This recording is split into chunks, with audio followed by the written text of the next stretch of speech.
مدینہ کی ایک گرم دوپہر تھی۔ مسجد نبوی کے صحن میں خاموشی اور سکون کی کیفیت تھی۔ مولا علی علیہ السلام عبادت اور ذکر الہی میں مشغول تھے کہ اچانک ایک سائل، ایک فقیر، ایک غریب انسان لرزتے قدموں کے ساتھ آگے بڑھا۔ اس کی آنکھوں میں بھوک کی پیاس اور دل میں امید کی لو روشن تھی۔ وہ مولا کے قریب آیا اور ادب سے عرض کی، یا علی، میں بھوکا ہوں، کچھ کھانے کو عطا فرما دیجیے۔ مولا علی علیہ السلام نے سائل کی حالت دیکھی، لبوں پر مسکراہٹ آئی، وہ مسکراہٹ جو دلوں کو سکون دیتی ہے اور روحوں کو سہارا دیتی ہے۔ مولا نے اپنے وفادار غلام قمبر کو آواز دی، قمبر، جاؤ اور اس سائل کو کھانا دے دو۔ قمبر نے سر جھکا کر عرض کیا، مولا، جو بھی کھانا ہمارے گھر میں پکا ہے وہ سب ایک صندوق میں بند ہے۔ مولا نے فرمایا، اچھا تو پھر صندوق ہی سائل کو دے دو۔ قمبر نے ایک لمحہ سوچا، پھر عرض کیا، مولا، وہ صندوق اونٹ پر لدا ہوا ہے۔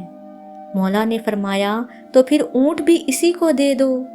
قمبر نے پھر جھک کر کہا، مولا، وہ اونٹ تو قطار میں کھڑے ہیں، پورا قافلہ موجود ہے۔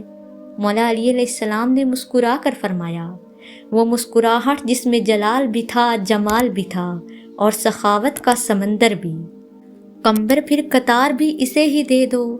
یہ سننا تھا کہ قمبر کے ہاتھوں سے اونٹوں کے قافلے کی مہار چھوٹ گئی۔ دل میں یہی خیال آیا، کہیں مولا یہ نہ فرما دیں، قمبر تو بھی اسی کے ساتھ چلا جا۔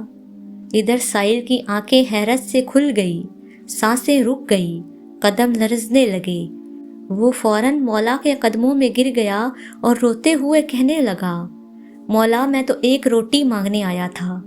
آپ تو سخاوت کے وہ بادشاہ ہیں جو سوال سے زیادہ عطا کرتے ہیں۔ مولا، آپ تو غریبوں کے غم بانٹتے ہی نہیں، مٹا دیتے ہیں۔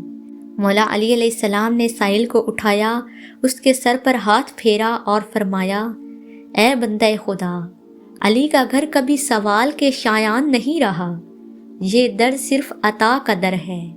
جو در علی کی دہلیز پہ آ جائے وہ خالی نہیں لوٹتا۔